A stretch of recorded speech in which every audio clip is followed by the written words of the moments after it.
I will teleport to land under cultivation to continue leveling.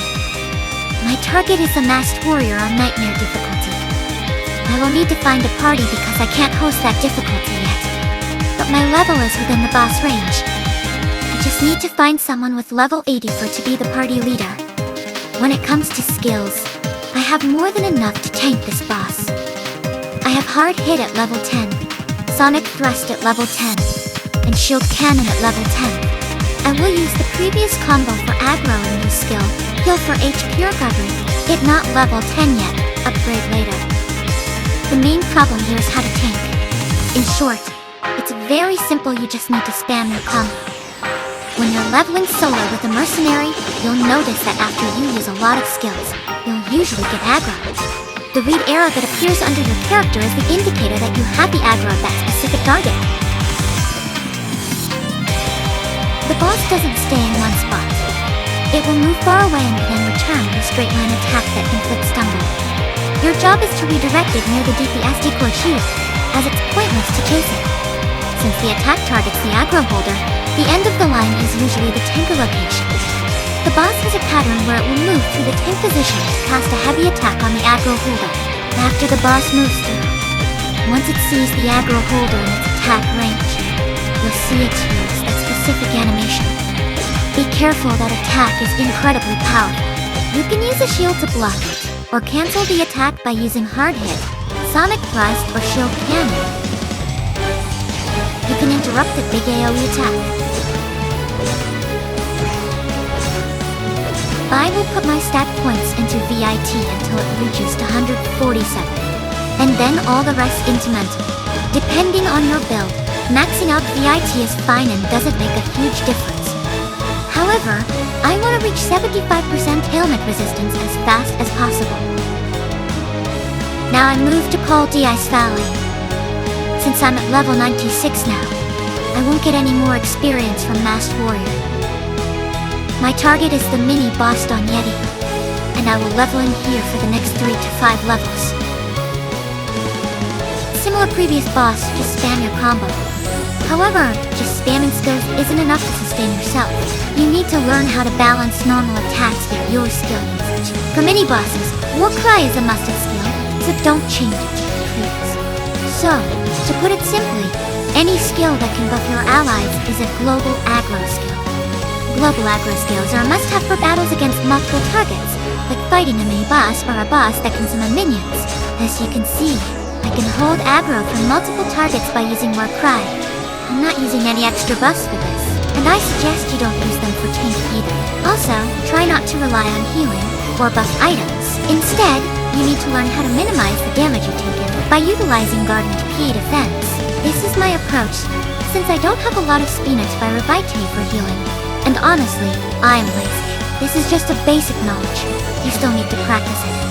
And yes, when you see a big AoE, please use an interrupt skill and send right the boss face. Any skill that can cause flinch, tumble, or stun is an interrupt skill. It's very important, so I say again. The boss can inflict bleed. When you're affected by it, you can't use physical skills. Since our interrupt skills are physical, you'll need to use recovery to remove the ailment. After that, you can use it normally. When your HP is low, you can use skill heal to restore your health.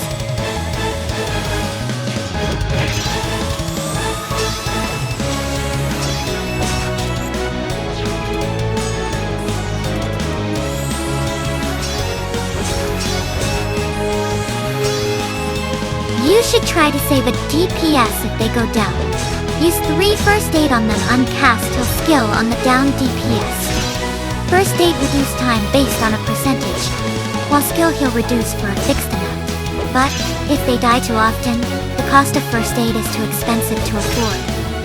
The cost of first aid increases 100 MP every time you use it. Usually they will go to town and teleport back.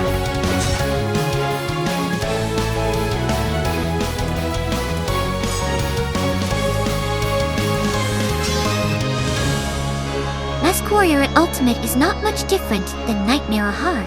Leveling their day is not a good choice. Not much player doing that job.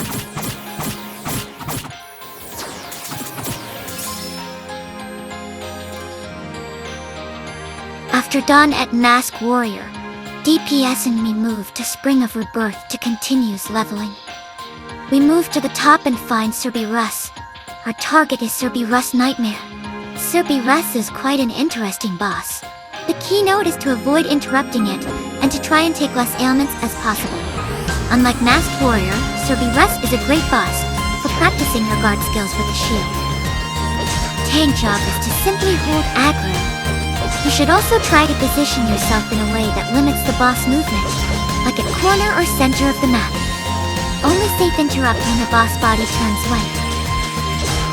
You should use your shield to block this attack, as it will freeze you. Some attacks that are annoying as well. While you can eat damage, but ailments are annoying, and I personally don't like it.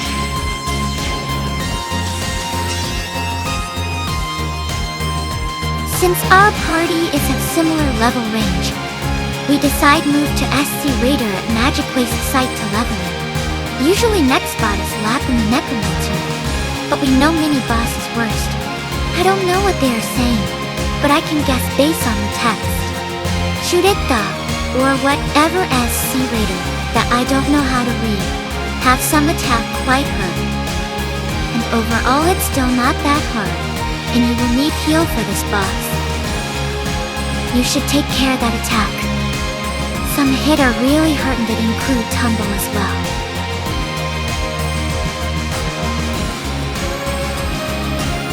When you see big AoE, interrupt it.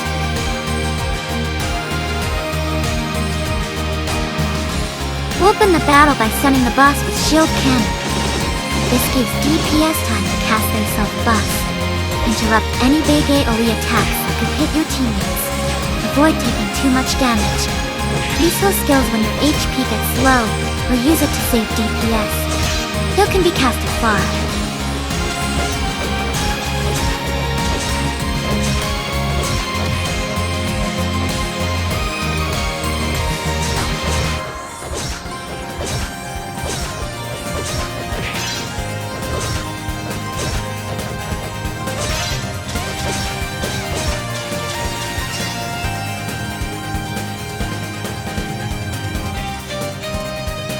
After done at SC Raider, I back to Cerberus Ultimate.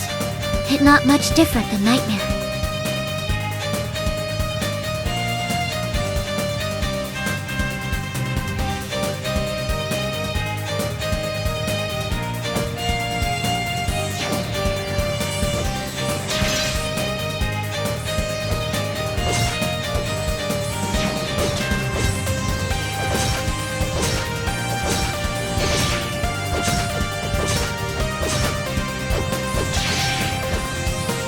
Since behind me have a structure, boss get past thought it. Try to control its movement as much as possible. When boss turn into white you can freely interact. But sometimes the DPS may tumble or flinch the boss when it at blue, which cause boss turn into red. Tank can temporarily fix it by stun the boss. Stun make boss turn to yellow, at least better than red. After done at Cerberus, I reach level 146, and I will continues do main quest to end chapter 7. It give experience enough to pass level 150.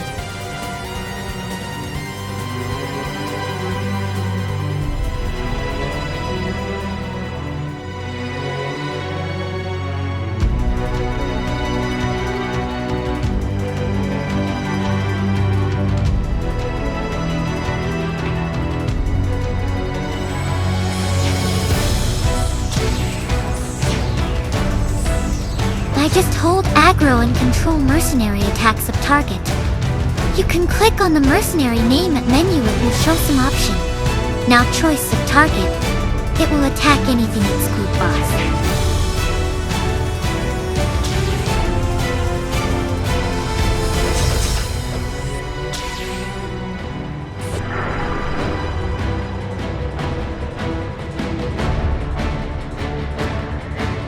Normally, after finishing main quest chapter 7, once players are over level 150, they will farm Venina until level 199.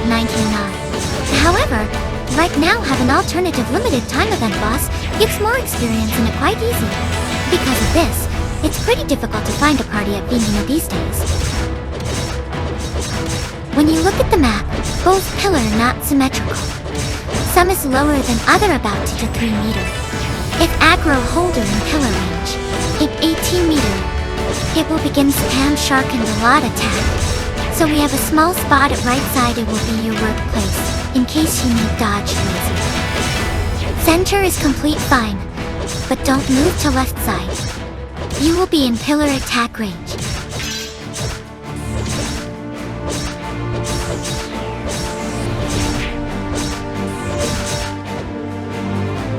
If you want to tank Vimina, you should have magic skill tree level 3, and learn power wave at least level 4th.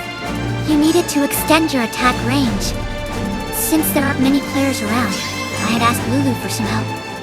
Because this is just one battle with the player, it won't really reflect a real scenario. Using a max level character to demonstrate how to tank is not realistic.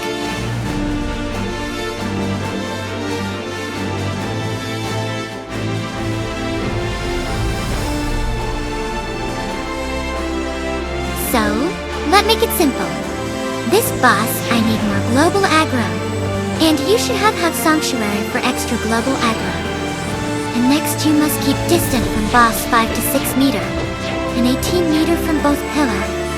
If aggro holder at pillar range, it will spam a lot of attack. At something near Vimina attack range, it will begin cast meteor and attack that target. If DPS come near and dead by Vimina slap, well, can't help. They should wait tank come near boss after both pillar down.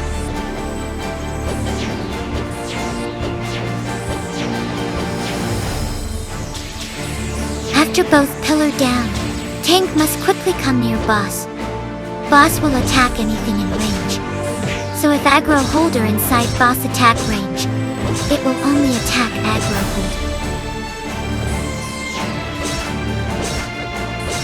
After boss lost 2 hearts, tank have to choice. First choice is stay up there, and boss will keep spawn meteor. Other choices move outside boss attack range. But this time boss have laser, and it's a little risky if you are not used to boss attack pattern. So, if you're a new tank, I suggest you just stay there. Your DPS can handle those little balls. You just have to trust them. You can actually tank fine without a power wave, but be prepared for more casualties. Just a more dead body for decorate the map. Tank usually more likely to die from Balconubia than anything else, so you need to take care of them. Use Shield Kanam can effectively destroy them. Binding Strike is great when you are near the boss. You must have a little damage, and Toy Hammer won't work since it reduces critical damage. I forget tell Lulu don't kill the ball. Usually most player won't kill the ball. You must handle it by yourself. You don't need interrupt the laser attack. While it shoot laser, boss will not cast any other skill. That type of skill usually harm DPS more than the laser. Example, throw ball at DPS face. Summon spike that quite annoying at step by, and shark attack at both sides. In real combat, sometime a lot players stay near tank. And when boss summon meteor, well, if you got hit by a stack of meteor you are dead. Try to move away or P defense to block that attack. Boss has some attack like ball, spike, meteor, and shark. Usually it look like this. A lot of spike. And meteor too. Look at that blue AoE. Meteor has same color as well. That meteor a little shorter. And spawn a aura underneath it. This thing will happen when you don't have power wave. A lot meteor. It's just more job for tank to do. You need move or P defense that attack. Take a lot damage is no good. It's hard to sustain your MP, since you will use skill heal to recover HP by the way. After all, your first time is try hold aggro not to death, and remember your position. But I think force on interrupt spike is better, since it's very annoying. Ball attack quite fast and it hard to do with this equipment. Tank must stay at center of the boss, because it's straight line laser. quick move to wrong location can light out your party.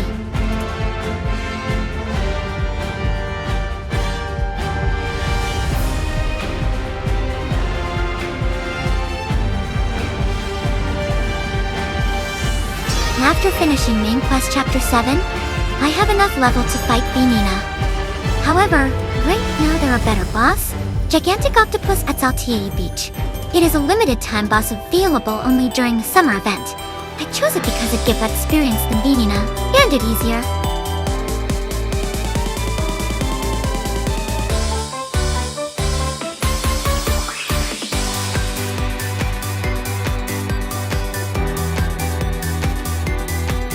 Upgrade nightstands to level 10. Make sure you have Sanctuary level 10. I learn HP boots level 10 for extra HP. But optional. I use Binding Strike with Bloodsucker combo tag to get rid nearby mobs and recover HP. But optional, but if you have a little damage, get more comfortable to tank.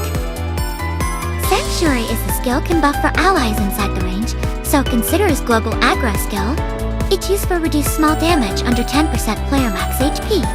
Warcry buff attack for all players same party with caster at half fear resistance. It's very useful.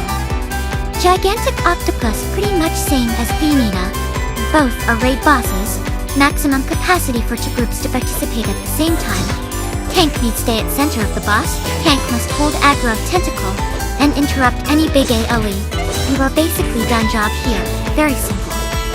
You must always keep Sanctuary active here. Instead take 120 damage from each ball. The Sanctuary reduced the damage taken down to 90%, so I only take about 12 damage. This boss have a lot ball, and we can't stop boss make it. If you are under attack with a ton of ball, consider your shield to block that attack. It give you a lot MP.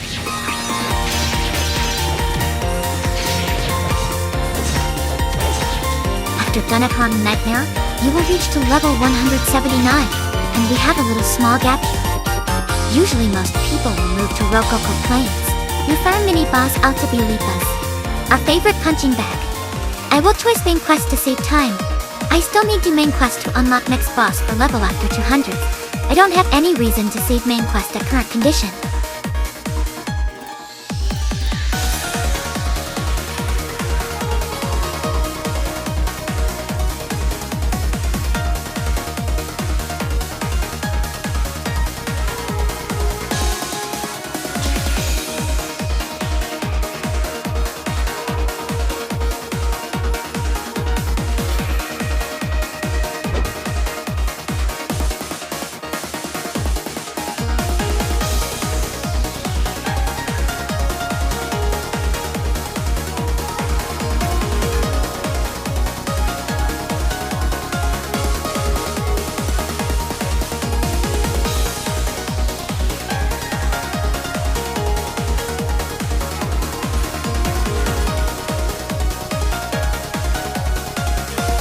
Done main quest chapter 8, the waits at Speech's Shrine.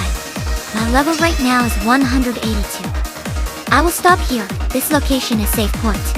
So if I want continues main quest, I just need teleport to here. And my level enough to do ultimate difficult. At ultimate difficult, full party is recommended. While leveling, the big problem here is max out player. First they have spam rate very fast. Because of that tank will have some hard time to hold aggro. Solution is spam harder, but hard to recover MP. Increase more aggro is simpler. You can take aggro buff, or get more speed and aggro, by using better gear and crystals with flat attack speed, motion speed and aggro, by using heavy models of Anniversary Festive Garb suits, to active extra 30% aggro. When equipped 10th Anniversary shield with heavy armor, it enough for me to tank that spammer aggro. Just remember, I'm not using any extra items or food buffs. Only my raw stats and skills. Because of that, my MP recovery from attacking is pretty slow. It takes me about for normal attacks to get 100B without any buffs. Tentacle at left side of the screen is lost aggro. Now just spam skill until get aggro back. Aggro is just all about spam skill with high speed. It took a while, and I success take it back. Spam is not hard. Sustain even more harder. You can learn Decoy Ship for MP recovery from me. This build is just minimal to work. Decoy Ship will useless later, so I will play with that. This gear still has some problem with critical, when fight again high critical resistance boss later. But you don't need to worry about this, at least for now. Now the anniversary event has ended.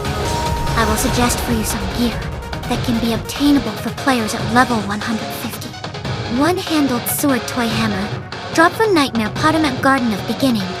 It have good stats for tank, and it include a crystal when drop.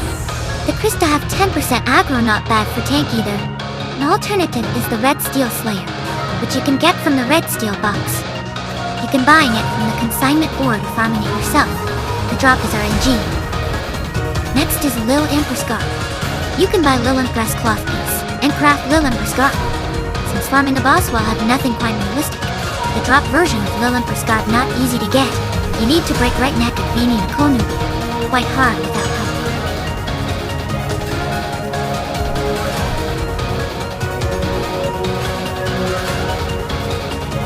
Harmony Shield is good for resistance. You can farm it by yourself or buy material at consignment board.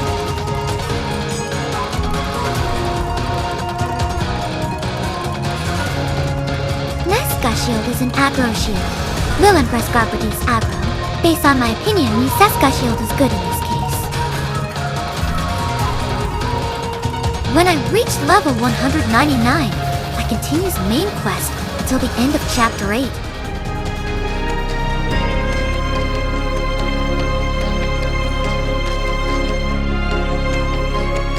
Well, another stupid map design. I just wonder, is it necessary?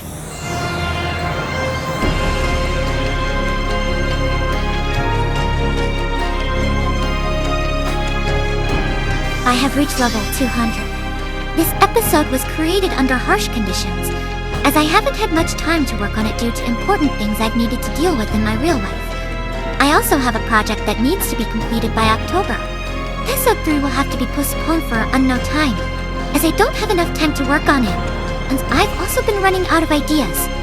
My raid videos are just for archival purposes and don't take much time to edit, mostly because I don't really know how to edit that type of video anyway. Thank you for watching. This video is aimed primarily for new 10 players, a newbie player. All the skills and equipment are easy obtainable. I felt that the 10th anniversary equipment was a little overpowered, so I will tank Fins turn the Dark Dragon using common, non-event gear.